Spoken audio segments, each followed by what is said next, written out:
பூசியம் அவர்களுடைய பஞ்சாங்க புராணத்தை கேட்பதற்கு நேர்கள் கேட்டுக்கொண்டிருப்பது ஞானமயம் நிகழ்ச்சி. எங்களுடைய ஞானமயம் நிகழ்ச்சி ஞாயிறுதோறும் ஜூம், ஃபேஸ்புக், யூடியூப் வழியாக வருகிறது. ஒருவேளை நீங்கள் இதுவரை கேட்காமல் இருந்தாலும் எங்களுடைய நிகழ்ச்சிகளை எப்போதும் யூடியூபில் காணலாம். நான் இப்பொழுது பத்ராஜனம் திரு பிரபு சிவம் அவர்களை அழைக்கிறேன். அவரை பற்றி ஒரு சிறிய அறிமுகத்துடன் அவர் பேச இருக்கிறார்.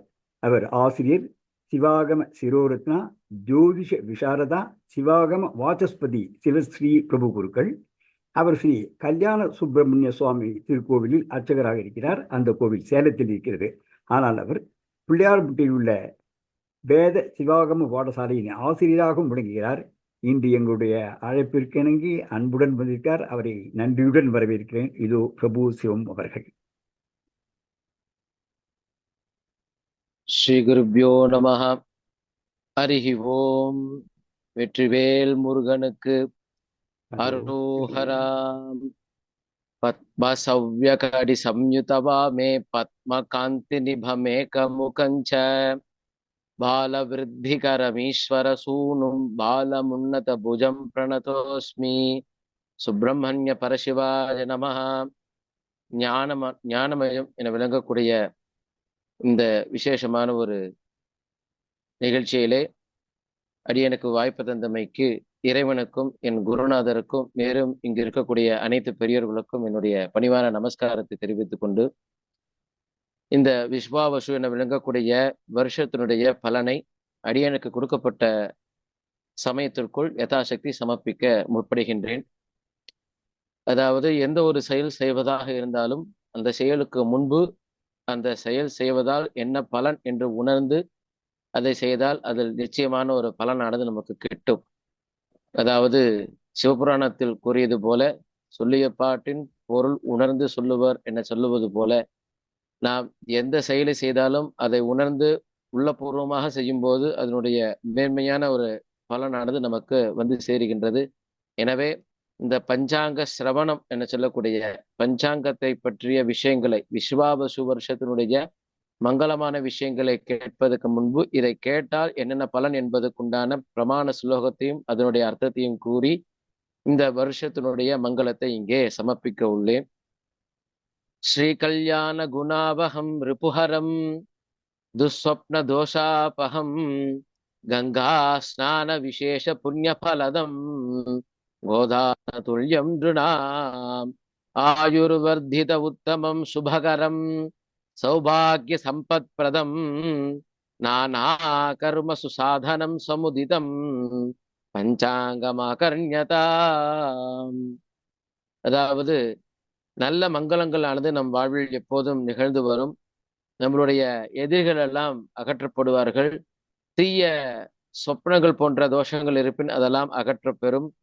கங்கையிலே ஸ்நானம் செய்த பலனானது இந்த பஞ்சாங்க சிரவணத்தை கேட்டாலே நமக்கு கிடைக்கப்பெறும். விசேஷமான புண்ணியங்களை செய்த பலன் கிட்டும்.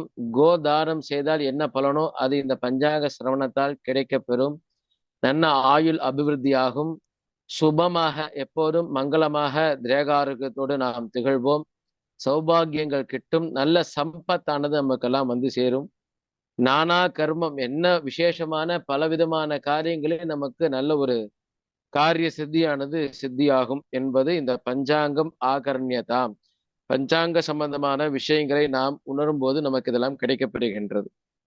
பஞ்சாங்கம் என்றால் என்ன? தித்யாதி காலா அவயவ ஸ்வரூபம், காலத்திற்கு அவயவங்களாக விளங்கக்கூடியது இந்த திதி வார நட்சத்திர யோக கரணம் என விளங்கக்கூடிய இந்த பஞ்ச கரணங்கள், பஞ்ச அவயவங்கள் என்று பொருள். இந்த பஞ்சாங்க சிரவணத்திலே இந்த விஸ்வாவசு நாளைய பொழுது சித்திரை மாதம் துவங்க இருப்பதன் காரணத்தினாலே இந்த விஸ்வாவசு என சொல்லக்கூடிய வருஷமானது நமக்கெல்லாம் எவ்வாறு திகழக்கூடியது, திகழ இருக்கின்றது என்பதை நாம் சிந்திக்க உள்ளோம். விஸ்வாவசு வருஷமானது விவசாயம் செழிக்கும். பசுக்கள், காளைகள், மாடுகள் மற்றும் கால்நடைகள் அதிகரிக்கும். குழந்தைகளுக்கு வியாதிகள் கண்டு இழப்புகள் ஏற்படும் மற்றும் நாட்டு மக்கள் சுகமாக வாழ்வார்கள். நாடு முழுவதும் தர்ம காரியங்கள், தவங்கள் நடைபெறும். நாடு முழுவதும் நல்ல மழை பொழிந்து சுபிக்ஷம் உண்டாகும். அதாவது ஒவ்வொரு வருடத்திற்கும் ஒவ்வொரு வெண்பா கூறியுள்ளார்கள் நம்முடைய மூதாதையர்கள். இதில் ஜோதிஷ சாஸ்திரங்களில் ஸ்லோக ரூபமாகவும் இருந்து வருகின்றது. இந்த 60 வருஷத்தினுடைய பலனை இந்த சிறு வெண்பாவானது நமக்கு சுட்டி காட்டும். அதை தொடர்ந்து ஒவ்வொரு அதிபதிகளாக இந்த வருஷத்தினுடைய ராஜாவாக விளங்க இருக்கக்கூடியவர் சூரிய பகவான். சூரிய பகவான் ராஜாவாக இருக்கும் பொருட்டு நாட்டில் ஆட்சி மாற்றம், பதவி மாற்றம் ஏற்படும். அதிக வெயில், அதிக மழை, அதிக குளிர் ஏற்படும். தீ விபத்துகள் ஏற்படும். அடுத்ததாக மந்திரியாக சந்திர பகவான் திகழ்வதன் காரணத்தினாலே சரியான நேரத்தில் மழை பெய்யும். புது வகை விவசாய உற்பத்தி ஏற்படும். அர்க்காதிபதியாக சூரியன் விளங்குவதன் காரணத்தினாலே அரசாங்கத்தின் புதிய வரி விதிப்பின் புதிதாக வரி விதிகள் காரணமாக விதிப்பின் மூலம் விலைவாசி உயரும். சஸ்யாதிபதி குரு என சொல்லக்கூடிய ப்ரஹஸ்பதி கிரகத்தினுடைய பலம் கொண்டதினாலே கடலை போன்ற தானியங்கள் எல்லாம் நன்றாக பயிர் கிடைக்கப்பெறும். மஞ்சள் நிற பொருட்கள் உற்பத்தி அதிகரிக்கும். அடுத்ததாக சேனாதிபதியாக சூரிய கிரகம் இருப்பதன் காரணத்தினாலே விலைவாசி உயர்வு காரணமாய் நாட்டில் கிளர்ச்சி ஏற்படும். அரசியல்வாதிகள் அணிமாற்றம் ஏற்படும். மற்றும் ரசாதிபதி சனியாக விளங்குவதன் காரணத்தினாலே திரவிய பயிர்கள் குறையும். கசப்பு பயிர்கள் அதிகம் விளையும். திரவிய பயிர்கள் என்றால் கீரை போன்று அந்த கீரைகளை கொண்டு நாம் அதை கசக்கும் போது அதுல இருந்து அந்த திரவியம் ஏற்படுகின்றது அல்லவா, அது போன்ற பயிர்கள் குறையும் என்று தெரிவிக்கப்படுகின்றது. அடுத்ததாக தானியாதிபதி செவ்வாய் மழை குறைவு, சிகப்பு நிற பயிர்கள் அதிகம் உண்டாகும். நெருப்பு சம்பந்தமான தொழில்கள் அதிகரிக்கும். மேகாதிபதி சூரியன் உணவு தட்டுப்பாடு ஏற்படும். விலைவாசிகள் அதிகரிக்கும். நீரசாதிபதி புதன் தங்க வியாபாரம் அதிகரிக்கும். தங்கம் இன்னும் விலை அதிகரிக்கும். பச்சை நிற பயிர்கள் அதிகம் விளையும். இது இந்த விஸ்வாவசு வருஷத்தினுடைய அதிபதிகளுடைய பெயர்கள் மற்றும் அவர்களுடைய பலனை இங்கே நாம் சிந்தித்தோம். அதை தொடர்ந்து விசேஷமாக இந்த விஸ்வாவசு வருஷத்தினுடைய இந்த மேஷ சங்கராந்தி பலன், இந்த மேஷ சங்கராந்தி மேஷ ராசியிலே சூரியனுடைய வரவு மேஷ சங்கராந்தி என்று உணரப்படுகின்றது. அப்போது ஒரு தேவதையானது நமக்கு அருளி செய்து அந்த தேவத்தினுடைய ஸ்வரூபத்தை கொண்டு அந்த வருஷமானது எவ்வாறு அமையப்பெறும் என்பதை நாம் இங்கே சந்திக்க உள்ளோம். அதன் வாயிலாக மகர சங்கராந்தி ஸ்ரீ புருஷ ரூபமாய் 2 முகம், 3 கண்களும், 4 வாயும், சிவப்பு தந்தமும், நீண்ட நாக்கும், தொங்குகின்ற புருவமும், நீண்ட காதும், 8 கைகளும், 2 கால்களும், செம்பட்டை மயிரும் உள்ள விகாரமான கருப்பு சரீரத்துடன் 12 யோஜனை பருமனும் 100 யோஜனை உயரமும் உள்ள கோர ரூபத்துடன் வருவாள். மகர சங்கராந்தி நாமதேயம். இந்த மகர சங்கராந்தி நாமதேயம், அந்த தெய்வத்துக்குண்டான நாமதேயமானது மந்தாகினி, அதாவது ஸ்திரீ புருஷ ரூபமாக இருக்கக்கூடிய தெய்வம். மந்தாகினி, மந்தர் என்றும் அழைப்பார்கள்.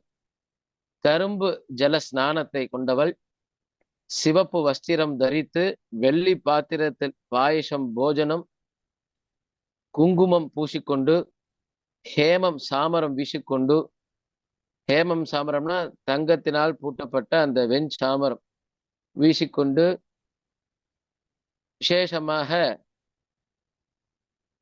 வைடூரியம் ஆபரணங்கள் அணிந்து சிறு செண்பக பூ சூட்டி கட்கம் ஆயுதமேந்தி தெற்கு திக்கு நோக்கி குரோத முகத்துடன் புலி வாகனத்தில் மார்கழி மாதம் 14ஆம் தேதி 30 நாழிகை 24 வினாடி புதன்கிழமை மாலை வேளையில் ஏகாதசி திதியில் அனுஷ நட்சத்திரத்தில் பாலவ கரணத்தில் கடக லக்னத்தில் விருச்சிக ராசியில் பிரவேசிக்கிறாள்.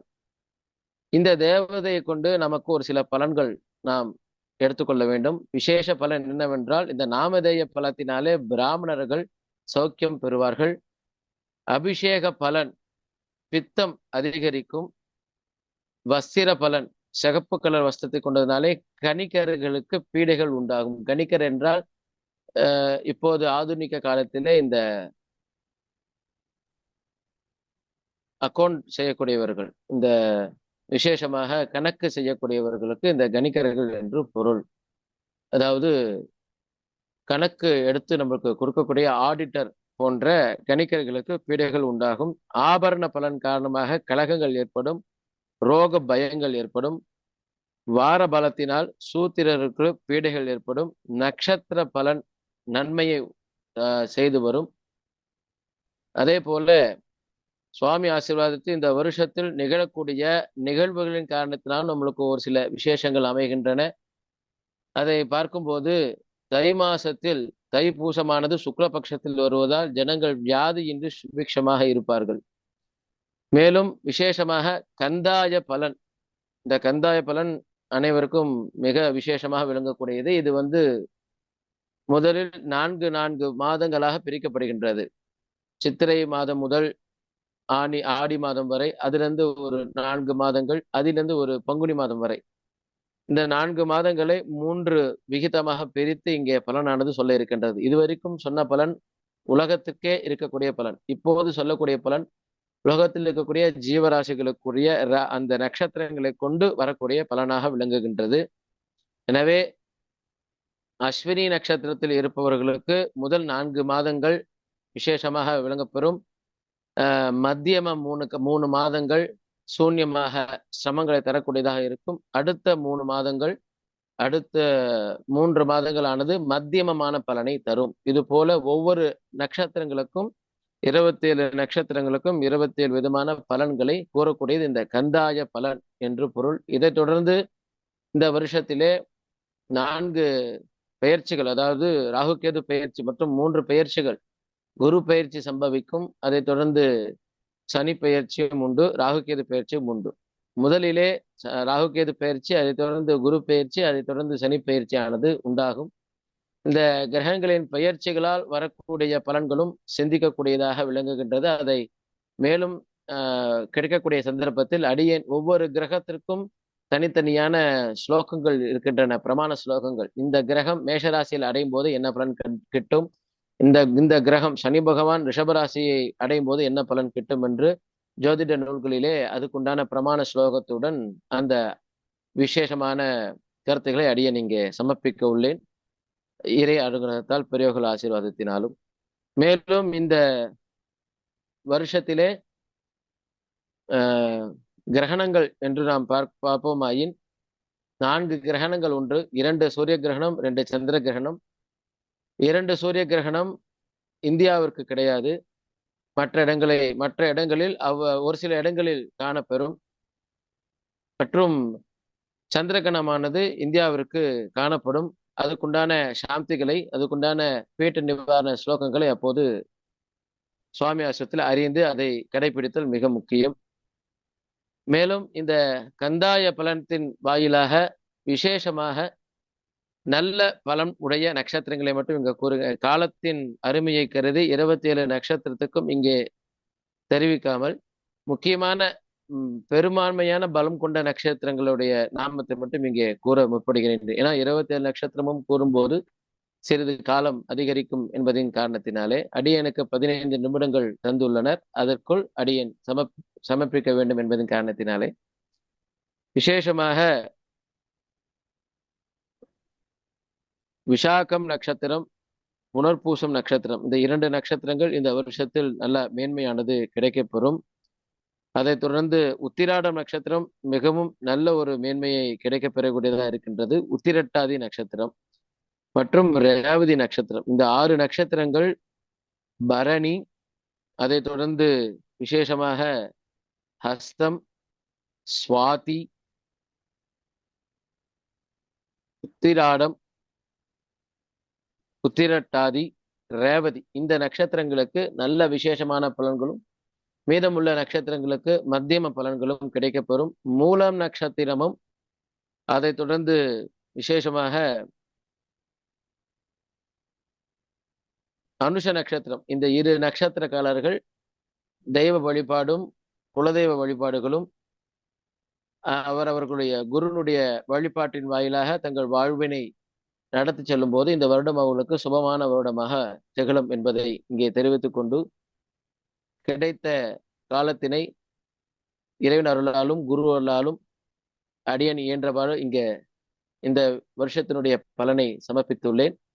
மேலும் நல்லதொரு காலம் கிட்டும் பொருட்டு விசேஷமாக விரிவாக சமர்ப்பிக்க முற்படுகின்றேன். வெற்றிவேல் முருகனுக்கு அரோகரா.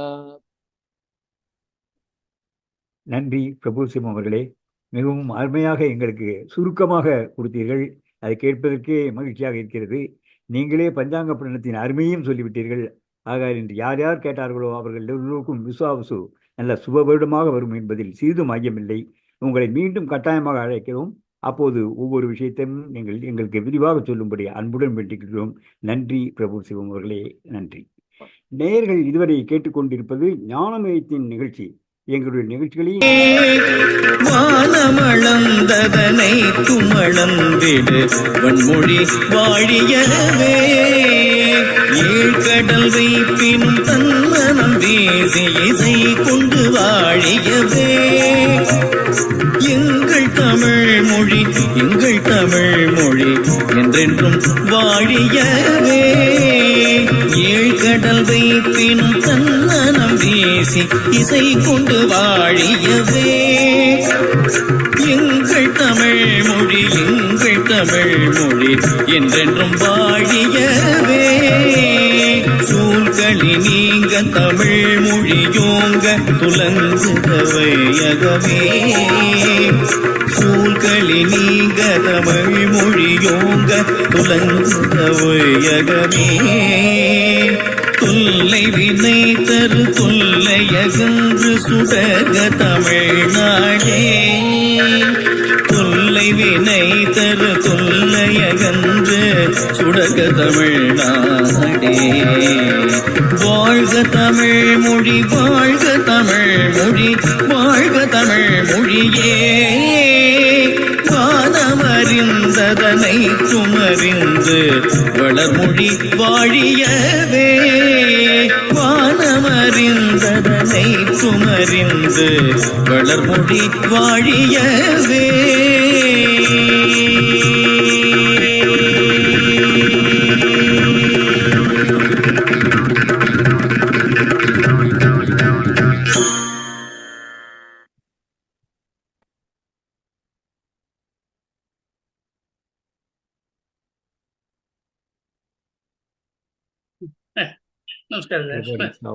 ஓகேயா, ரொம்ப நல்லா இருந்தது. நல்ல பிரபு சிவம் அழகா பேசுறாரு. கூப்பிடணும், கட்டாயம் கூப்பிடணுங்கிற ஏதாவது ஒரு தலைப்பு கொடுத்துருவோம். சூரிய கிரகம், சந்திர கிரகம்ல சீனிவாசன் பேசின மாதிரி ஒரு கிரகத்தை பத்தி சொல்லி பேச சொல்லலாம். ரொம்ப நல்லா இருக்கு ஐயா. Very good. ஓகே, அவர் எப்போ என்னன்னு சொல்லல, ஒவ்வொரு ராசிக்கும் சொல்லலாம். ஒவ்வொரு ராசிக்கும் கூட, ஆமா, ஒவ்வொரு ராசிக்கும் சொல்லலாம். அல்லது இந்த குரு பயிற்சி, சனி பயிற்சி வரும்போது 3 பேர் அந்த பயிற்சி சொல்லலாம், பயிற்சி சொல்லலாம். நல்லது. அவர் எப்போ ரெடின்னு கேளுங்கோ, கேட்டு நம்ம செய்யலாம். Very good. So next week வந்து விஜயலட்சுமி திருக்குறள். அதுக்கு அடுத்தாற் போல வந்து டாக்டர் லட்சுமியை கூப்பிடலாம் 30ஆம் தேதி. இப்போதைக்கு அது மாதிரி வச்சுக்குவோம். இல்லை அப்படி மாற்றணுன்னாலும் மாற்றிக்கலாம். சுவாமிகள் டிசைட் பண்ணிட்டோம் 30ஆம் தேதி எப்படிங்கிறது. ஓகே, மற்றபடி அடுத்த வாரம் ரெக்கார்டிங் அனுப்பிடுறேன். நெக்ஸ்ட் வீக்குக்கு நான் மெட்ராஸ்ல ரெக்கார்ட் பண்ணி அனுப்பிச்சிடுவோம். மெட்ராஸ்ல வந்துட்டு இருப்பேன். அதனால ரெக்கார்டு அனுப்பிச்சிடுறேன். நாளை நாளைக்கு அனுப்பிச்சுவேன். ஒன்றும் அவசரம் இல்லை. அந்த விஜயலட்சுமியோடது எனக்கு இது வரைக்கும் வந்து ஞாபகம் இல்லை. திருப்பியும் ஒரு தடவை அனுப்பிச்சுட்டாலும் நல்லதான். இல்லை, நான் இப்போ உடனே அனுப்பிடுறேன். சௌமியா இருக்காங்க, நித்யா சௌமியா. தெரியுமா? ஓ, இந்த இவாட சொல்றேன், விஜயலட்சுமியை சொல்றதா? ஆமா ஆமா. Okay okay okay. அவரே புஸ்தகம் அவர் எழுதியிருக்கா. அப்படியா? அதான் எல்லாத்தையும் இந்த அறிமுகத்தில் சொல்லுவோம். கரெக்டியா? நல்ல ஏற்கனவே பேசியிருக்கா. ஏற்கனவே 2 தடவை 3 தடவை பேசியிருக்கா. பேசியிருக்கா? அதான் எனக்கும் ஏதோ விஜயலட்சுமி திருவையாறுல இருந்து பேசினா. திருவையாறுல இருந்து. Okay right. அதான் எனவே நம்ம இப்போ Madras. Right, good, no problem. Okay, அடுத்த வாரம் சந்திப்போம். Bye bye bye. சந்திப்போம் சுவாமிகளே. நமஸ்காரம்.